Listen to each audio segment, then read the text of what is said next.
Bonjour et bienvenue sur La Santé par Nature, un podcast sur la santé abordé sous l'angle de la prévention, naturelle et de bon sens, car comme on le dit très justement, mieux vaut prévenir que guérir.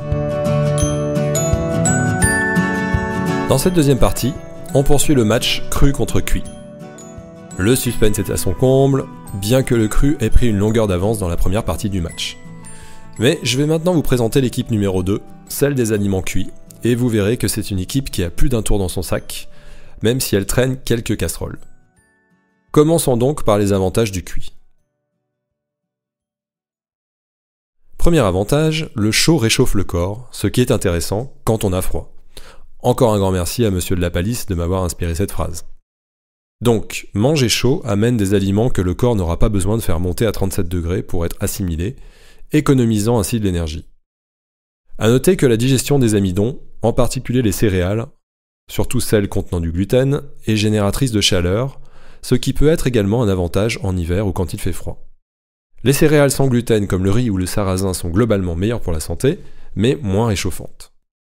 Attention, si vous avez bien écouté la première partie sur le cru, vous êtes en droit de me dire « Oui, c'est bien gentil, mais si on chauffe légèrement des aliments crus, ça marche aussi, et en plus, on a les bienfaits du cru. » Eh bien, vous auriez raison.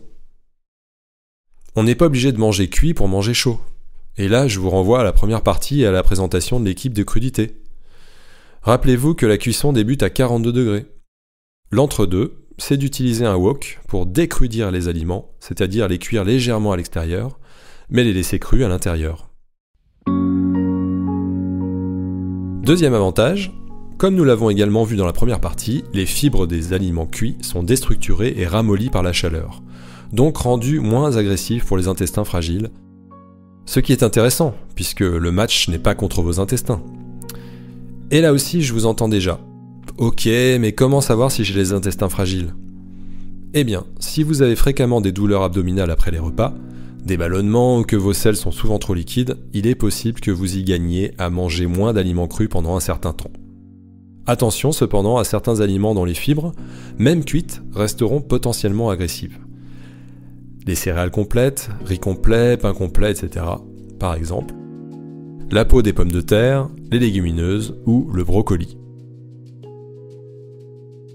Troisième avantage, la cuisson libère certains composés hyper intéressants pour la santé, qui sans cela seraient moins facilement assimilables par l'organisme.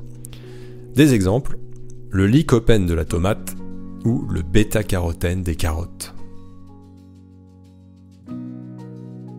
Quatrième avantage, lorsqu'on cuit puis lorsqu'on laisse refroidir les aliments contenant de l'amidon, on dit que ces amidons deviennent résistants aux enzymes de l'intestin grêle. Quels sont ces aliments ? Eh bien, par exemple, il s'agit des céréales, des tubercules ou des légumineuses. Or, quel est le rôle de ces enzymes ? Eh bien, ce sont elles qui sont normalement chargées de transformer cet amidon en molécules élémentaires de glucose pour que l'organisme puisse les assimiler. Donc, le fait de cuire puis de refroidir ces aliments va modifier la structure de l'amidon, de telle manière que les enzymes deviendront inefficaces pour les transformer en glucose. Cet amidon dit résistant restera alors en grande partie intact dans le tube digestif et se déplacera jusque dans le côlon sans être digéré, un peu comme des fibres, tout en ayant un effet mécanique de râteau sur le transit intestinal. Ce phénomène diminue également la quantité de glucose passant dans le sang, ce qui permet de faciliter la régulation de la glycémie sanguine. C'est très utile si vous avez des problèmes de diabète ou même de surpoids.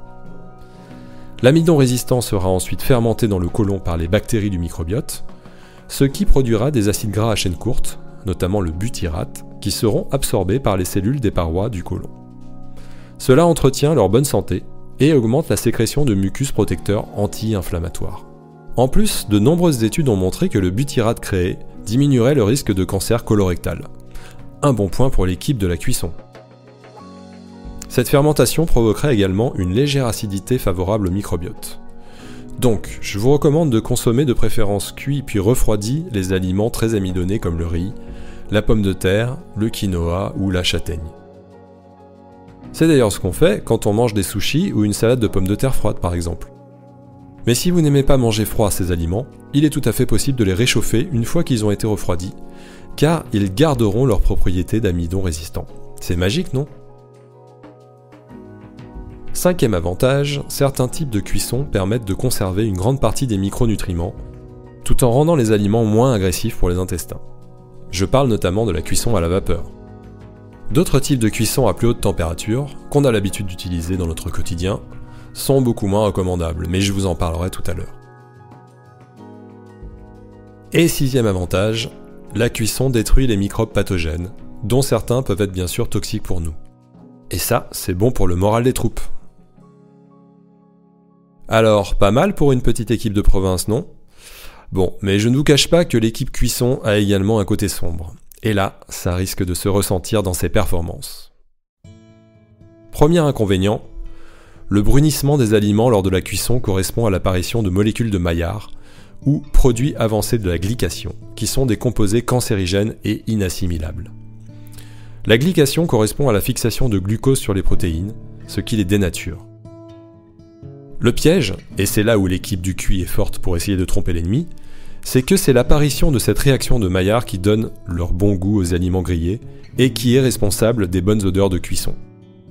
Si le sujet vous intéresse et si vous souhaitez en savoir plus, je vous suggère de quitter le stade quelques instants et d'aller écouter l'épisode numéro 13 du podcast sur la chlorophylle. Deuxième inconvénient, vous vous souvenez, je vous parlais dans la première partie de ce podcast de la leucocytose digestive, c'est-à-dire l'afflux de globules blancs dans le sang qui se produirait si l'on commence son repas directement avec des aliments cuits ou transformés. Elle engendrerait une perte de vitalité et à la longue une fatigue du système immunitaire. Il vaudrait donc mieux débuter vos repas par des crudités pour éviter ce phénomène. Sachez que la leucocytose resterait malgré tout modérée si la cuisson a été douce, par exemple à la vapeur. Troisième inconvénient, et vous allez voir pas des moindres, la cuisson des aliments contenant des glucides entraîne une augmentation de leur index glycémique. On dit aussi IG. Car leur amidon est alors très facilement décomposé en molécules simples de glucose. Le mode de cuisson est également impactant. Plus la cuisson est forte et longue, plus l'index glycémique va s'élever. Or, qu'est-ce que l'index glycémique ? Eh bien, c'est le reflet de la rapidité de l'augmentation de la glycémie sanguine. L'IG de référence est le glucose pur, auquel on attribue l'index de 100. Pour vous donner une idée, le plus mauvais élève des aliments cuits est la pomme de terre cuite au four, qui explose les compteurs avec un IG de 95, soit quasiment autant que le glucose pur. En comparaison, la pomme de terre cuite à la vapeur a, elle, un IG de seulement 65. Et juste pour info, la baguette de pain, fierté française, n'est pas neutre puisqu'elle a un index glycémique de 76, proche du carton rouge. Alors, quel est le problème ? Eh bien, le glucose en excès dans le sang, s'il n'est pas immédiatement utilisé par le corps, et c'est le cas par exemple lorsqu'on reste assis toute la journée à son bureau après avoir mangé des frites au ketchup à midi à la cantine, sera stocké pour partie dans le foie et les muscles, mais surtout sous forme de triglycérides, c'est-à-dire de gras, dans le tissu adipocitaire. Ce qui conduit malheureusement à terme à la prise de poids. Rien de tel pour se traîner ensuite sur le terrain. Aux États-Unis, où l'alimentation est très glucidique et très transformée, 40% de la population adulte est actuellement en situation d'obésité. J'ai bien dit d'obésité, pas de simple surpoids. Et comme vous le savez, il est plus dur de stocker du gras que de le perdre.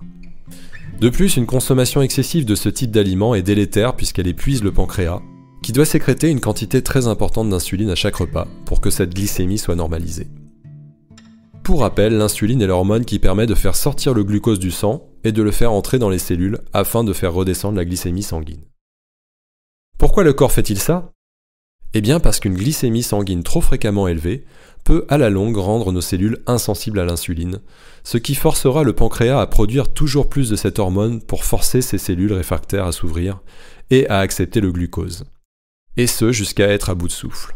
Vous voyez le cercle vicieux ? C'est ce phénomène qui peut mener après plusieurs années au diabète de type 2. Le glucose ne peut alors plus entrer dans les cellules, et la glycémie sanguine reste élevée en permanence, ce qui crée des dégâts dans le corps. Des phénomènes d'hypoglycémie et de coups de barre en réaction à l'hyperglycémie sont également liés à une alimentation excessivement chargée en aliments à IG élevé. C'est le fameux exemple du coup de barre en milieu de matinée, après avoir mangé des céréales et un jus d'orange au petit déjeuner. Attention donc à la quantité de glucides que vous avalez chaque jour. Et le problème de la cuisson, et on voit là sa tactique un peu fourbe, c'est qu'elle nous pousse à manger plus de glucides, car sans elle, On ne pourrait pas manger toutes ces céréales, ces tubercules ou ces légumineuses. C'est un peu comme la voiture, on sait que ça pollue, mais si on en a une, on l'utilise. Et c'est le quatrième inconvénient. Depuis le néolithique, nos sociétés nous incitent à consommer beaucoup de ces végétaux contenant de grandes quantités d'amidon. Le riz, les pâtes, le pain, etc. Qui ne peuvent se manger que cuits et qui sont très glucidiques. Or, ils sont également générateurs de déchets dits colloïdaux, éliminés par le foie puis les intestins, qui ont tendance à encrasser l'organisme. Or, si le foie est déjà débordé par d'autres déchets qu'on lui demande de traiter, ce qui se produit lorsqu'on le surcharge avec le tabac, l'alcool, les pesticides, les médicaments ou les pollutions diverses, ces déchets colloïdaux seront éliminés ailleurs, et en particulier au travers d'une production excessive de mucus dans l'appareil respiratoire et ORL, créant des désagréments tels que nez qui coule, crachat et toux grasse, puis ce qu'on appelle en naturopathie des maladies de nettoyage, comme les sinusites, les otites ou les bronchites, qui peuvent mettre à terre la meilleure des équipes. Ou bien, ces déchets seront éliminés via la peau, au travers d'un eczéma suintant par exemple, ou d'une poussée d'acné. Cinquième inconvénient, les aliments trop cuits peuvent devenir difficilement assimilables par le système digestif, ce qui crée de la fatigue et de l'encrassement, car leur structure moléculaire est excessivement modifiée. Leur teneur en micronutriments finit par être quasi nulle, leurs acides gras deviennent indigestes, et les bons acides gras comme les oméga 3 sont détruits, ou pire, deviennent nocifs. On les appelle alors les acides gras trans. Par exemple, saviez-vous que le saumon cru se digérait en 2 heures, rosé en 4 heures et grillé en 8 heures ? Concernant les œufs, le jaune devient difficilement digestible puisqu'il n'est plus coulant, pouvant générer des ballonnements. De plus, le cholestérol qu'il contient s'oxyde avec la cuisson, et c'est là qu'il devient toxique pour les vaisseaux sanguins.